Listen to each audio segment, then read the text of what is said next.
Hello everybody, मेरा नाम है विशाल। मैं रिसर्च एनालिस्ट हूँ स्टॉक बॉक्स टेक्नोलॉजीज़ में और आप सबके लिए लेके आया हूँ स्टॉक बॉक्स का बिजनेस स्टैंडर्ड एनालिसिस वीडियो। यहाँ पे हम डिस्कस करेंगे बिजनेस न्यूज़पेपर्स के कुछ इंपॉर्टेंट आर्टिकल्स, क्योंकि आजकल इंफॉर्मेशन ओवरफ्लो बहुत ज़्यादा है।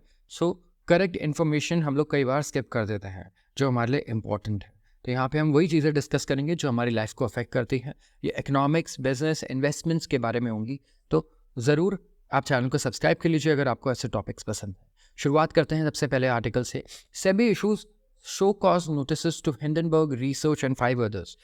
कई लोगों ने ये सुना होगा, अडानी के शेयर्स को लेके बहुत कंट्रोवर्सी हुई थी। हिंडनबर्ग एक रिसर्च फर्म है, शॉर्ट सेलर है, अमेरिका की न्यूयॉर्क में बेस्ड है, और इन्होंने एक बहुत लंबी रिपोर्ट निकाली थी, शायद कुछ 200-150 पेजेस की, एंड जिसमें इन्होंने काफ़ी सारे एलिगेशंस लगाए थे अडानी पे, किस तरीके से इन्होंने अपने शेयर्स को इन्फ्लेट कर रखा है, आर्टिफिशियली बढ़ा रखा है, और ऐसे कई सारे और एलिगेशंस थे। इसके बाद बहुत बड़ा ड्रॉप देखने को मिला हमें अडानी के शेयर्स में। बट फिर इसके बाद क्या हुआ? कोई भी ऐसा एलिगेशन नहीं था जो प्रूव हो पाया किसी कोर्ट में। सो हमने देखा कि शेयर्स भी अब नॉर्मल रिकवर हो गए वहाँ से। बट अब एक इम्पॉर्टेंट चीज़ यहाँ पे आती है कि अच्छा, लेकिन लोगों का तो बहुत नुकसान हुआ। जो लोग 4-4 हज़ार रुपये अडानी एंटरप्राइजेस के शेयर लेके बैठे थे, 50% उनका इन्वेस्टमेंट खत्म हो गया वहाँ पे। तो क्या होना चाहिए? यहाँ पे कुछ एक्शन होना चाहिए। तो सेबी, इंडिया में सेबी रेगुलेटर है स्टॉक मार्केट का। स्टॉक मार्केट से रिलेटेड जो भी रेगुलेशंस बनते हैं ना इंडिया में, कि क्या रूल होना चाहिए कंपनीज के लिए, रिटेल इन्वेस्टर्स के लिए, सबके लिए, वो सेबी बनाती है, securities and exchange board of India. Securities, stocks होते ही सिक्योरिटीज है, स्टॉक्स को सिक्योरिटीज भी बोला जाता है। स्टॉक्स, आप एफडी करते हैं, वो भी एक सिक्योरिटी है। सारी चीज़ें एक सिक्योरिटीज में आती है। तो इन्होंने एक शो कॉज नोटिस दिया है American short seller Hindenburg research को। हिंडनबर्ग रिसर्च को शो कॉज नोटिस दिया है, ठीक है। एंड 4 अलग लोगों को भी दिया है जिन्होंने नॉन पब्लिक इंफॉर्मेशन का यूज करके शॉर्ट पोजीशंस बनाए हैं अगेंस्ट अडानी ग्रुप।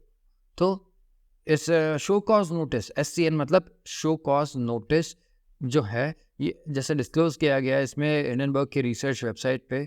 यहाँ पे इन्होंने रिपोर्ट आने से पहले ही ये ऐसी अपनी शॉर्ट पोजीशन सारी बना दी थी। शॉर्ट पोजीशन क्या होता है कि आप शॉर्ट पोजीशन बनाते हैं जब आपको लगता है स्टॉक मार्केट का कोई स्टॉक गिरने वाला है, नीचे जाने वाला है, तो आप उसमें भी पैसा कमाते हैं।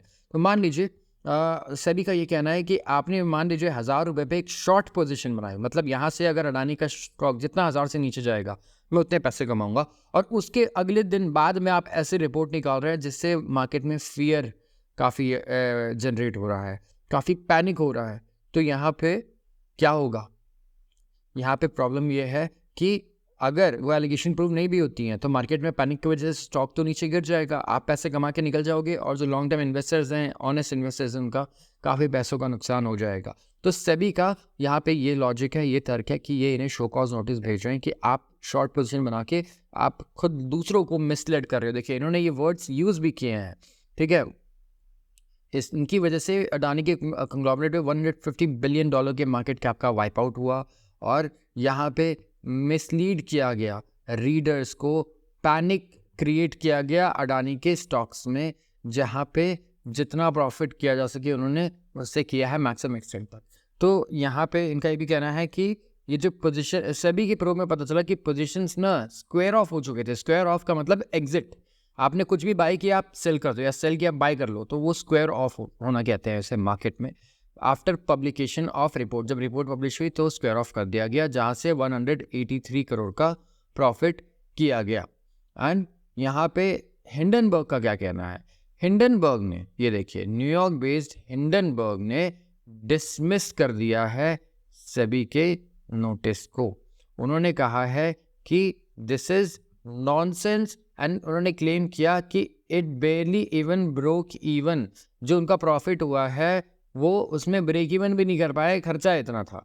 सो यहाँ पे ओवरऑल हिंडनबर्ग भी यहाँ पे आप कह सकते हैं पूरी तरीके से इग्नोर कर रहा है सभी के एलिगेशंस को, एंड जो भी हमें लगता है कोऑपरेशन रिक्वायर्ड है वो तो नहीं की जाएगी। एंड ऑफ कोर्स सेबी के आप कह सकते हैं कि जुरिस्डिक्शन से बाहर भी है, बिकॉज आप ये न्यूयॉर्क में बेस्ड है, तो इंडिया में सेबी आपके अगेंस्ट एक्शन ले सकती है, लेकिन न्यूयॉर्क में तो वो ये एग्जीक्यूट करना is close to impossible.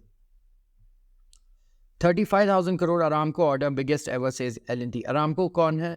Saudi Arabia की वो कंपनी जो पूरी दुनिया के लिए ऑयल आप कह सकते हैं सप्लाई करती है। तो सऊदी अरामको सबसे बड़ी कंपनी है, वो दुनिया की सबसे बड़ी कंपनीज में से एक है और सऊदी एक्सचेंज पे लिस्टेड सबसे बड़ी कंपनी है। ट्रिलियंस ऑफ डॉलर्स में इनके वैल्यूएशन है।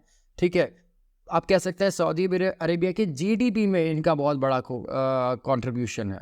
ठीक है, एंड इन्होंने एल को 35,000 करोड़ का ऑर्डर दिया है। तो एल एक ऐसा स्टॉक है जो पिछले 1-2 साल में 100% से ज़्यादा का रिटर्न दे चुका है। Larsen Toubro infrastructure company है ये। खास बात ये रही है कि इनको फॉरेन प्रोजेक्ट्स बहुत सारे मिल रहे हैं, स्पेशली मिडल ईस्ट से। सो यहाँ पे इन्होंने क्लैरिफाई किया कि इन्होंने एक और ऑर्डर जीता है, किससे? सऊदी अरामको से। यस, एंड ये जो ऑर्डर था वो एग्जिस्टिंग ऑर्डर बुक में इनके था, उसी का पार्ट था ये, और 35,000 करोड़ से ज़्यादा का ये ऑर्डर है। तो अब यहाँ पे बहुत बड़े रिकॉर्ड्स बनते जा रहे हैं एल के लिए when it comes to foreign contracts, और ये बहुत ही अच्छी बात है हमारे लिए कि हम फॉरेन कॉन्ट्रैक्ट्स इस तरीके से जीत पा रहे हैं, ग्लोबली compete कर पा रहे हैं दुनिया की सारी बड़ी कंपनी से। एल के शेयर में भी अगर आप देखेंगे तो 3% शेयर ऊपर था, यहाँ पे 2.74% on assumption of fresh order win यहाँ पे। तो उनका ये कहना है कि जो काफ़ी पॉजिटिव है। ठीक है, जो इनका आउटलुक है, वेस्ट एशिया से इनको अच्छे ऑर्डर्स आ रहे हैं। कुछ और प्रोजेक्ट्स हैं कंस्ट्रक्शन और इंफ्रास्ट्रक्चर और डेवलपमेंट से रिलेटेड, जो ये एक्सपेक्ट कर रहे हैं कि ये विन करेंगे, जीतेंगे इन द नियर फ्यूचर। तो ये काफ़ी ऑप्टिमिस्टिक हैं for the healthy order in flow. Yes, तो बहुत ही अच्छी बात है, शेयर होल्डर्स भी बहुत खुश रहेंगे। एल के लिए हमेशा आते रहते हैं, इंडिया में भी ये सैकड़ों प्रोजेक्ट्स हमेशा जीतते रहते हैं। आते हैं अगले आर्टिकल पे, power sector eyes green policy push and tax breaks. अब मैं बात कर रहा हूँ एक बहुत ही इंपॉर्टेंट सेक्टर की, ये है पावर सेक्टर। क्यों इसकी बात कर रहे हैं हम? क्योंकि अब ये देखिए, इस बार हमें गर्मियों में एहसास हुआ कि अब एसी एक नेसेसिटी नहीं है, एयर कंडीशनर और रेफ्रिजरेटर। सॉरी, ये लग्जरी नहीं है बल्कि ये एक नेसेसिटी है। ठीक है, पहले हम इस पे जीएसटी भी अच्छा खासा लगता है, 28% लगता है, क्योंकि गवर्नमेंट कहती है कि एयर कंडीशनर रखना एक लग्जरी है। लेकिन भले ही कोई चीज़ इस टाइम पे कितनी ज़्यादा आप कह सकते हैं कि महंगी हो या जो भी हो, लेकिन सर्वाइव करना इज़ गेटिंग रियली डिफ़िकल्ट गर्मियों में, स्पेसिफिकली ऐसी जगहों पे जहाँ temperature close to 50 degree celsius हो रहा है। ठीक है, वहाँ पे आप एसी को लग्जरी आइटम ट्रीट कर रहे हो, तो दिस इज़ लाइक पानी को आप लग्जरी गुड्स में डाल के उस पर 28% टैक्स कर दो। ये कुछ इस तरीके से हो जाएगा, क्योंकि पानी हमारे लिए नेसेसिटी है, वैसे ही एसी हमें लगता है नेसेसिटी हो सकती है। और इंडिया में बहुत ही कम एसीज है। अगर आप देखेंगे यूएस और चाइना में देखेंगे तो 50-60% से ज़्यादा पेनिट्रेशन है एसी का, 50-60% से ज़्यादा लोगों के पास एसी रहता है, जबकि इंडिया में कितना है? मुश्किल से 5-6-7% होगा, दैट्स इट। तो हमें स्टॉक्स ग्रोथ भी बहुत अच्छे मिले। जितनी कंपनियां थी जो इलेक्ट्रिकल अप्लायंसेस बनाती थी, ये डबल से भी ज़्यादा हो गई कुछ कंपनियां। तो ठीक है, तो यहाँ पे अब एसीज चलेंगे किस पे? पावर पे चलेंगे, इलेक्ट्रिसिटी चाहिए। तो पावर डिमांड भी इस बार अच्छी खासी बड़ी है, एंड हमें प्रोजेक्शंस हमारी ये हैं कि अगले 10 सालों में पावर डिमांड मल्टीफोल्ड इंक्रीज होने वाली है इंडिया में। यस, तो आगे इस आर्टिकल के बारे में पढ़ते हैं, क्योंकि यहाँ पे गवर्नमेंट की तरफ से पॉलिसी पुश चाहिए होगा और इन्वेस्टमेंट चाहिए होगा, अगर हमें कंटिन्यू रखना है कि हम पावर सप्लाई कर पाएँ गर्मियों में भी लोगों को। तो with India accelerating green energy transition, yes, power में एक और इशू है, हम ग्रीन एनर्जी पे भी ट्रांजिशन कर रहे हैं, जहाँ इन्वेस्टमेंट्स और ज़्यादा चाहिए होते हैं। तो एनर्जी सेक्टर अभी यूनियन बजट का वेट कर रहा है कि किस तरह की policy support and tax benefits मिलती है ग्रीन एनर्जी में ट्रांजिशन के लिए पावर सेक्टर को। तो यहाँ पे ये एक्सपेक्ट कर रहे हैं कि जीएसटी रेट्स पे भी एक बार दोबारा ध्यान दिया जाएगा कि किस तरीके से जीएसटी रेट्स अफेक्ट कर सकते हैं या हेल्प कर सकते हैं अगर रिड्यूस किए जाए आगे इन्वेस्टमेंट को। और नए सेक्टर्स की बात होगी। देखिए, नए सेक्टर्स बहुत सारे हैं हमारे पास, जैसे कि ग्रीन हाइड्रोजन के बारे में हमने पढ़ा है, ऑफशोर विंड और एनर्जी स्टोरेज। देखिए, सबसे इंपॉर्टेंट तो मैं कहूँगा एनर्जी स्टोरेज है, कि जो भी इलेक्ट्रिसिटी हम प्रोड्यूस कर रहे हैं इसको स्टोर कर अगर हम कर पाएँ अच्छे से एफिशिएंटली, तो और एफिशिएंटली इन अ सेंस कि हम ज़्यादा पावर एनर्जी भी ना लूज़ करें और कॉस्ट उसका इन्वेस्टमेंट भी बहुत ज़्यादा महंगा ना हो, इसमें बहुत ज़्यादा ना हो। ये दो चीज़ें बहुत इंपॉर्टेंट रहेंगी इसके लिए।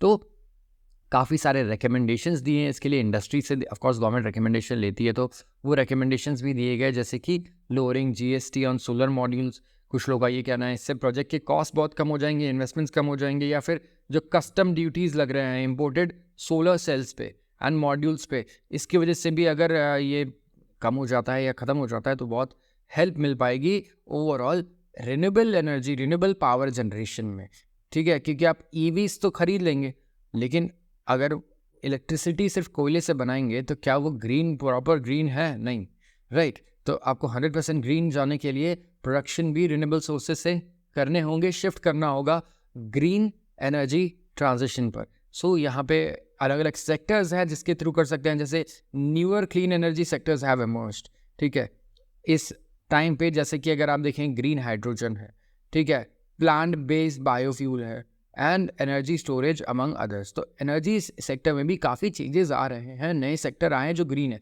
पहले ग्रीन एनर्जी सेक्टर में बहुत लिमिटेड चीज़ें थी जो हम सालों से देखते आ रहे थे, बट अब टेक्नोलॉजी की वजह से हम इसमें भी और ज़्यादा एडवांस ग्रो कर रहे हैं, और रिसर्च भी ऑफ कोर्स इसमें बहुत रिक्वायर्ड है। Powell, more evidence of falling inflation needed for rate cut. यहाँ पे क्या बात हो रही है मैं आपको बता दूँ। पॉवेल है कौन? पॉवेल यूएस के सेंट्रल बैंक के चेयरमैन है। जैसे इंडिया में आप देखें हमारा आरबीआई है, रिजर्व बैंक ऑफ इंडिया, वैसे यूएस में जो सेंट्रल बैंक है उसे हम कहते हैं फेडरल रिजर्व। इनके चेयरमैन जेरोम पॉवेल ने कहा कि इस वक्त हमें और ज़्यादा कॉन्फिडेंस चाहिए कि इन्फ्लेशन सच में कम हो रहा है, और जो प्रेशर है वो उसे कंटेन कर पाएगा। कौन से प्रेशर? राइजिंग प्राइसेस के प्रेशर, इन्फ्लेशन प्रेशर्स दूसरे अलग अलग गुड्स में कभी ना कभी आ ही जाते हैं। कभी तेल महंगा हो जाता है, पेट्रोल हमें देखते हैं हम कुछ क्राइसिस से महंगा हो गया, कभी कुछ हो गया। सो ये जो रीजंस है ये कहीं ना कहीं बहुत बड़ा स्ट्रेस बन जाता है हमारे फेडरल रिजर्व के चेयरमैन के लिए इस टाइम पे, क्योंकि इन्फ्लेशन को we have to control it and we have to take it to 2%, ये कहा है जेरोम पॉवेल ने। एंड टू डू दैट यहाँ पे क्या होगा, हमें बिल्कुल पुख्ता सबूत चाहिए कि हाँ, प्रूफ चाहिए कि हाँ अब ये यहाँ सही डायरेक्शन में जा रहा है, and we are 99% sure that will be able to see 2%। अभी क्या होता है, कभी किसी महीने इन्फ्लेशन ज़्यादा आ जाता है, किसी महीने बहुत ही बढ़िया आ जाता है, तो लगता है रेट कट्स कर देने चाहिए। और इसमें एक इशू ये भी है कि Russia Ukraine war and Israel and Gaza conflict, इसका बहुत बड़ा हाथ रहा, नहीं तो अभी तक शायद हम रेट कट्स देख चुके होते। तो यहाँ पे इंडिया में भी हम वेट कर रहे हैं कि रेट कट्स कब किए जाएंगे। इन्फ्लेशन क्योंकि अगर आप देखेंगे तो ओवरऑल स्पाइक्स कहीं ना कहीं आ ही जाते हैं इंडिया में भी, एंड यूएस के साथ भी मैं आपको कहूँगा ये चीज़ यूएस में भी है कि लोग वेट कर रहे हैं कि जल्दी से जल्दी रेट कट्स किए जाए। कुछ इन ब्रीफ आर्टिकल्स की बात करते हैं। Venezuela to resume talks with US president Maduro. Venezuela government की सरकार अब रिज्यूम करेगी नेगोशिएशन विद यूएस गवर्नमेंट। इस हफ्ते उन्होंने अनाउंस किया कि जैसे ही ये प्रेसिडेंशियल इलेक्शन से पहले से ये बात हो रही है यहाँ पे, एंड इन्होंने अग्री किया कि ये रीस्टार्ट करेंगे जो रिलेशंस इनके खराब हो गए थे यूएस गवर्नमेंट के साथ। Ex billionaire gets 7.5 years for $1 billion fraud. Former jet setting Chicago billionaire Rishi Shah, jet setting Chicago billionaire Rishi Shah को 7.5 years की सज़ा सुनाई गई एंड प्रिजन भेजा गया for $1 billion fraud. Yes, a quite big fraud I'll say at advertising startup, ठीक है, जहाँ पे इन्वेस्टर्स थे गोल्डमैन सैक्स group, Google parent Alphabet, Illinois governor JB Pritzker की वेंचर कैपिटल फर्म, एंड ये फाउंडर रहे हैं, को फाउंडर रहे हैं आउटकम हेल्थ के, जिन्होंने एड्स दिए टीवी पे डॉक्टर्स ऑफिस में, एंड इनको डजन्स डजन से भी ज़्यादा फ्रॉड और मनी लॉन्ड्रिंग के केस में गिरफ्तार किया गया और सज़ा सुनाई गई। UN adopts China resolution on AI with US support. United Nations general assembly ने अडॉप्ट किया एक Chinese sponsor resolution, yes, US की सपोर्ट से, जहाँ पे डेवलप्ड कंट्रीज को अर्ज किया जा रहा है कि जो पुअर डेवलपिंग कंट्रीज हैं उनसे जो वाइडनिंग गैप है, जो गैप बढ़ता जा रहा है डेवलप्ड और अनडेवलप्ड और डेवलपिंग कंट्रीज के बीच में, इसको किसी तरीके से कम किया जाए, इंश्योर किया जाए कि इनके पास इक्वल अपॉर्चुनिटीज़ है यूज़ और बेनिफिट करने के लिए क्या जो आज के रिसोर्सेज है, जैसे कि आर्टिफिशियल इंटेलिजेंस। यस, सो क्योंकि इन मॉडल्स में इसमें पैसा बहुत ज़्यादा इन्वेस्ट होना है, तो वी विल एक्सपेक्ट कि जो डेवलपिंग कंट्रीज़ हैं या फिर अंडर डेवलप कंट्रीज़ हैं वो यहाँ पे इसका फ़ायदा बिल्कुल भी नहीं उठा पाएंगी अगर कोई डेवलप कंट्री इनकी मदद नहीं करती। आते हैं एडिटोरियल आर्टिकल पे। ये एक इंटरेस्टिंग आर्टिकल है आज का, काफ़ी इंटरेस्टिंग है, तो बहुत ध्यान से सुनिएगा इसे। Uncle Sam's dollar Ponzi scheme. Uncle Sam किसे कहते हैं हम? यूएस को। एंड बात कर रहे हैं डॉलर पॉन्जी स्कीम की। यस, जिस तरीके से यूएस पिछले कुछ दिनों में आप देखेंगे एक्शंस ले रहा है, कहीं ना कहीं ये साउंड करता है कि भाई ये डॉलर पूरी तरीके से एक पॉन्जी स्कीम है जो यूएस गवर्नमेंट चला रही है। अब यहाँ पे आर्टिकल की शुरुआत करते हैं, ऑथर ने काफ़ी अच्छे तरीके से लिखा भी है इसे। The Narendra Modi government has set a target of making India a 5 trillion economy. ठीक है, हमारा गोल क्या है? 5 ट्रिलियन इकोनॉमी बनना है बस। हमें चाहिए जीडीपी क्या होनी चाहिए हमारी? 5 ट्रिलियन डॉलर्स। यस, रुपीज़ में हम नहीं बात कर रहे हैं, 5 ट्रिलियन डॉलर्स बोल रहे हैं। देखिए बहुत डिफरेंस है। ठीक है, अगले 2 साल में बनना है। ठीक है, और दुनिया की तीसरी सबसे बड़ी इकोनॉमी बननी है 2029 तक। अब प्रॉब्लम क्या है इस एस्पिरेशन गोल के साथ, सुनिए। ठीक है, आप इसे टारगेट कर सकते हैं, ठीक है, थ्रू अ मेजरमेंट मेट्रिक, लेकिन हम कंट्रोल नहीं कर सकते किस चीज़ को? डॉलर रुपये एक्सचेंज रेट को। मतलब कि आप अगर डॉलर्स में टारगेट रखे हो कि 5 ट्रिलियन डॉलर की इकोनॉमी चाहिए मुझे, तो इसके और भी बहुत सारे रास्ते हैं। आपके जीडीपी ना बढ़े, आप तब भी क्या है इसे अचीव कर सकते हैं। कैसे? अगर रुपया बहुत मजबूत होते गया, डॉलर कमज़ोर होते गया रुपये के अगेंस्ट, तो क्या होगा? हम 5 ट्रिलियन टारगेट बिना कुछ किए ही अचीव कर लेंगे। ठीक है, यहाँ पे क्या होगा? हम बहुत बढ़िया ग्रो कर रहे हैं, लेकिन हमारा रुपया बहुत वीक हो जा रहा है। ठीक है, बहुत कमज़ोर हो जा रहा है। काफ़ी बड़ा डेप्रिसिएशन देखने को मिल रहा है, जैसे येन में देखने को मिला, जापानीज येन में। तो क्या होगा? हमारी जीडीपी फिर भी हमें कम दिखेगी, क्योंकि हमारा टारगेट किस में है? डॉलर्स में है। प्रॉब्लम ये है। तो over the medium to long term जो डॉलर डिक्लाइन है, ठीक है, is more likely than strengthening. अब पिछले 20-30 साल 50 साल में क्या हुआ है? लोग बोलते हैं कि भाई देखो रुपया तो गिरता ही है लॉन्ग टर्म में, डॉलर तो बढ़ता ही है। लेकिन अभी जो ट्रेंड ऐसा चल रहा है कि हो सकता है हम देखें कि एक्चुअली रुपया ज़्यादा कमज़ोर ना हो डॉलर के अगेंस्ट, एंड डॉलर शायद खाली इंडिया नहीं, और भी जो दुनिया की करेंसीज है उनके अगेंस्ट डिक्लाइन ही हो। अब ध्यान से सुनिएगा, डॉलर कमज़ोर हो रहा है। पिछले 20 साल में हम देखते थे कि डॉलर लगातार, ठीक है, रुपए के अगेंस्ट अप्रिशिएट हो रहा है, बढ़े जा रहा है। रुपया पहले एक टाइम पे 40 रुपये एक डॉलर था, अब यहाँ पे 84 रुपये तक भी चला गया है पिछले 10 सालों में, 20 सालों में। ठीक है, तो यहाँ पे अच्छा खासा डिक्लाइन देखने को मिला, और यही ट्रेंड था। पूरी जनरेशन ने यही ट्रेंड देखा, कई जनरेशन ने। लेकिन यहाँ पे क्या है? ठीक है, कुछ दो मेजर फॉलीज है इसके लिए। एक तो reckless US government. Yes, US government की जो रेकलेसनेस है, including US federal reserve board after global financial crisis के बाद जिनके डिसीजंस रहे हैं, ये रीजन रहे हैं कि अब यूएस डॉलर कमज़ोर होते जा रहा है और लोगों का भरोसा भी यूएस डॉलर से उठता जा रहा है। ठीक है, इसके बाद क्या था? कोविड में क्या हुआ? एंडलेस मनी, अनलिमिटेड मनी को प्रिंट किया गया, बोला दिन रात प्रिंटर्स चलाओ, पैसे छापो, ठीक है, और लोगों को ऑलमोस्ट जीरो कॉस्ट पे पैसा दे दो, मतलब 0.1% इंटरेस्ट रेट, ऐसा समझिए। तो क्या हुआ? जब यूक्रेन वॉर ब्रेकआउट हुआ तो यूएस ने क्या किया? बोला हम रशिया को पनिश करेंगे। हम क्या करेंगे? इनके पास जितने डॉलर रिजर्व्स है, हर कंट्री के पास डॉलर रिजर्व्स होते हैं। इंडिया के पास है 600-700 बिलियन डॉलर्स, चाइना के पास 3-4 ट्रिलियन डॉलर्स हैं।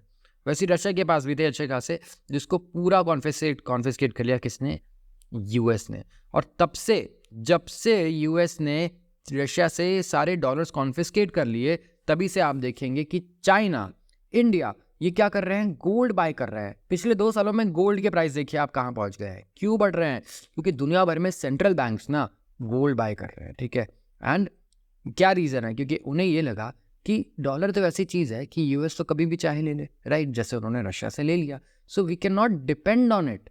ठीक है, ये यूएस गवर्नमेंट में कौन बैठा है ये इस पर डिपेंड करता है। क्या पता कोई सन की प्रेसिडेंट बन जाए वहाँ पे बहुत। So they can not depend on it, and इनके सिटीजन्स की लाइफ इस पर डिपेंडेंट नहीं रख सकते कि यूएस गवर्नमेंट की पॉलिसीज या क्या है, या वहाँ पे एक इंसान क्या डिसाइड कर रहा है।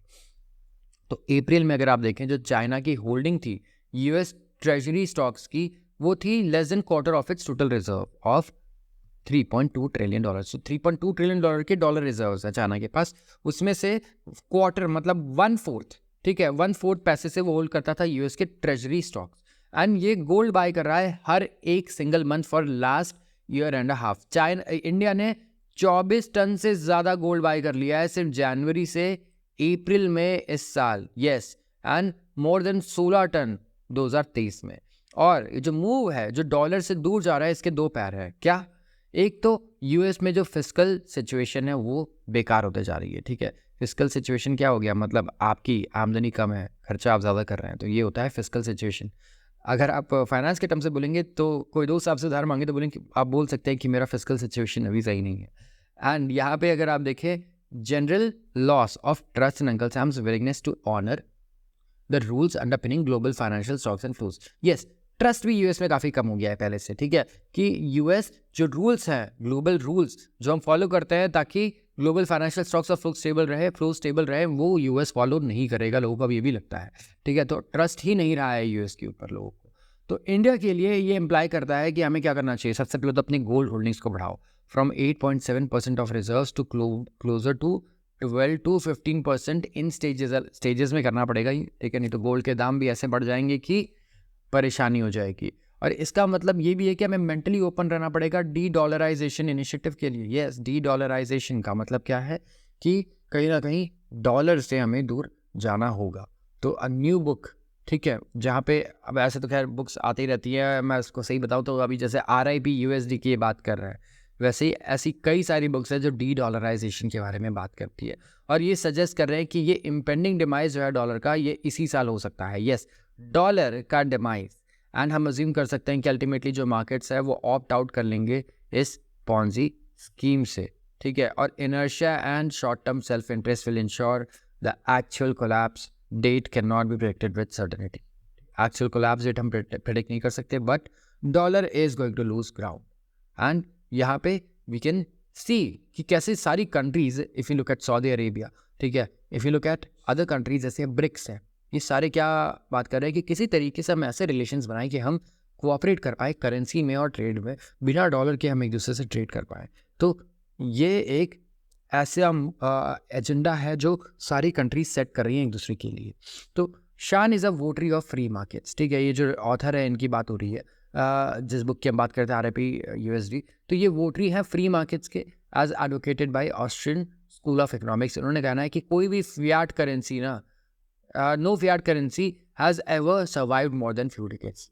कुछ दशक से ज़्यादा किसी भी फियाट करेंसी ने सर्वाइव किया ही नहीं है। और फोरकास्ट कि जो परचेजिंग पावर है US डॉलर की कोलैप्स होगी, इससे डिप्रेशन ही नहीं होगा बट इन्फ्लेशन भी होगा बहुत ज़्यादा, ठीक है। Unlike the great depression which saw deflation, मतलब 1920 में जो ग्रेट डिप्रेशन आया था ना US में, उसमें क्या था, हम डिफ्लेशन देख रहे थे, महंगाई दर भी बहुत कम हो गई थी क्योंकि डिमांड नहीं था।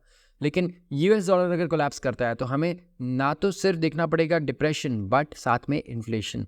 ऑथर बिलीव करता है कि कोई भी सोल्यूशन जिसे सम फॉर्म ऑफ गोल्ड से बैक नहीं किया जा रहा वो US डॉलर को हेल्प नहीं करेगा। तो US went of its own limited gold standard. तो पहले जो करेंसी का जिस तरीका था, ठीक है, वो डिफरेंट था, ठीक है। US पहले क्या करता था, उसके पास एक गोल्ड स्टैंडर्ड था 1971 तक। आप आई थिंक आपने अगर 11th-12th में इकोनॉमिक्स पढ़ी है तो ये सारी चीज़ें आपने पढ़ी होंगी ऑलरेडी, एंड आपको आप अवेयर होंगे एटलीस्ट कि US में 1971 तक किस तरीके से चीज़ें फॉलो होती थी। एंड उसके बाद उन्होंने, रिचर्ड निक्सन आए और उन्होंने अनाउंस किया कि डॉलर अब गोल्ड से लिंक्ड रहेगा ही नहीं, ठीक है, एट 35 अराउंड। तो एट करंट प्राइस उन्होंने कहा कि अब से डॉलर को हम डीलिंक कर रहे हैं गोल्ड से। एंड गोल्ड अप्रिशिएट कर चुका है तब से कितना, 66 टाइम्स अगेंस्ट ग्रीनबैक सिंस 1971। तो अगर इंडिया का पार्ट देखिए तो हमें सब कुछ करना चाहिए हमारे दिमाग में और एक्शंस में भी कि हम डी डॉलराइजेशन पे फोकस करें, डॉलर से हम भी दूर जाएं, ठीक है। एंड यहाँ पे क्या है, सबसे पहले ऑथर ने कहा कि गोल्ड को हम लोग इंक्रीज करें और साथ ही हम लोग प्रिपेयर्ड रहें इकोनॉमिकली कि किस तरीके से हम लोग दूसरी कंट्रीज़ के साथ हमारी करेंसी में ट्रेड को प्रमोट कर पाएँ। जैसे हम UPI को प्रमोट कर रहे हैं, राइट, हमारे पास ऑलरेडी अच्छे पेमेंट एडवांस पेमेंट मेथड्स हैं जो हम यूज़ कर रहे हैं। तो यहाँ पे इंडिया काफ़ी इनिशिएटिव ले सकता है। एंड एक और मुझे लगता है ऑल्टरनेटिव, कई लोग बोलेंगे क्रिप्टो करेंसी, ठीक है, क्रिप्टो करेंसी भी तो हो सकता है, लेकिन देखिए ये तो बड़ा मुश्किल है कि वो डॉलर को चैलेंज कर पाए when it comes to crypto currency. तो अकॉर्डिंग टू शान द मोस्ट लाइकली सिनेरियो जो चैलेंज करेगा डॉलर की हेजेमनी को, वो क्या होगा, will be creation of gold back reserve currency, ठीक है, बाय ग्रुप ऑफ नेशंस। कुछ नेशंस मिलकर गोल्ड बैक रिजर्व करेंसी बना दे, ठीक है। तो उनका कहना है कि क्रिप्टो करेंसी वो नहीं कर सकता जो गोल्ड कर सकता है, क्योंकि क्रिप्टो का कोई यूज वैल्यू नहीं है गोल्ड की तरह। And logically this is what any BRICS initiative what to do, ठीक है, ब्रिक्स भी यही करना चाह रहा था यहाँ पे। लेकिन इंडिया और चाइना के बीच में जो मिसट्रस्ट है ना रिलेशन में, इसकी वजह से आप देखिए कि ये चीज़ें आगे नहीं बढ़ पा रही है ब्रिक्स में। नहीं तो ब्रिक्स ये ऑलरेडी कर चुका होता, जहाँ पे चाइना ने यूनिलैटरली डिसीजन लिया कि वो बॉर्डर स्टेबिलिटी को स्क्रैप करेगा 2020 में। एंड इसकी वजह से क्या हुआ है, एशिया की जो दो सबसे बड़ी इकोनॉमीज है, मतलब हम जापान की बात नहीं कर रहे हैं, will be no hurry to create a gold back global currency. और यूक्रेन वॉर की बात करें तो यूरोप बहुत ज़्यादा डिपेंडेंट हो गया यूएस पे अपनी सिक्योरिटी के लिए। यस, यूरोप के लिए यूएस बॉडीगार्ड की तरह है, जिसने वर्ल्ड वॉर 2 में उसे बचाया, और अब आगे रशिया से भी वही उसे बचाएगा। यूरोप उसे इसी तरीके से देखता है। तो यहाँ पे क्या हुआ कि यूरोप फिर इस मॉनेटरी फंड से दूर नहीं जा पाएगा। यस, क्योंकि अगर आप किसी से सिक्योरिटी के लिए उस पर डिपेंडेंट हो तो यस, आप फाइनेंशियल डिसीजंस भी उससे फ्री होकर नहीं ले सकते हो। एंड प्रॉब्लम यही रहेगी यूरोप के साथ। तो ये सिचुएशन हमेशा नहीं रहने वाला है, ठीक है। तो इनका यही कहना है एट द एंड कि ओवरऑल पूरे ग्लोबली लोग एक्सेप्ट करें या ना करें, कई गवर्नमेंट्स एक्सेप्ट करें या ना करें, लेकिन de dollarization is the future. ये कभी ना कभी होना है, हम टाइम नहीं कर सकते, बट सर्टेनिटी के साथ ये नहीं बोल सकते कि इस दिन होगा, बट सर्टेनिटी के साथ ये बोल सकते हैं कि डी डॉलराइजेशन ज़रूर होगा। तो इंडिया के लिए क्या है, the point for India to note is this: while the dollar may continue its high perch in foreseeable future, our national goals should be set in real rupee terms। इनका ये कहना है कि डॉलर कहीं भी पहुंच जाए, जो हमारे गोल्स है ना नेशन के, जीडीपी के और बाकी सारे, ये हमें रुपी के टर्म्स में रखने चाहिए, ना कि डॉलर के टर्म्स में, ठीक है। एंड ये बेटर होगा कहना कि 10 साल में हम 350 ट्रिलियन रुपी की जीडीपी मेंटेन करेंगे at 7% real average growth rate, rather than कहना कि हम 10 ट्रिलियन इकोनॉमी बनेंगे बाय 2030। तो हमें रुपी फोकस्ड एस्पिरेशनल टारगेट रखना हमारे लिए बेटर होगा rather than dollar based aspirational targets. तो आज के लिए बस इतना ही। अगर आपको वीडियो पसंद आई है तो ज़रूर इसे लाइक करें और चैनल को सब्सक्राइब करना बिल्कुल भी ना भूलें। आप सबका बहुत बहुत धन्यवाद।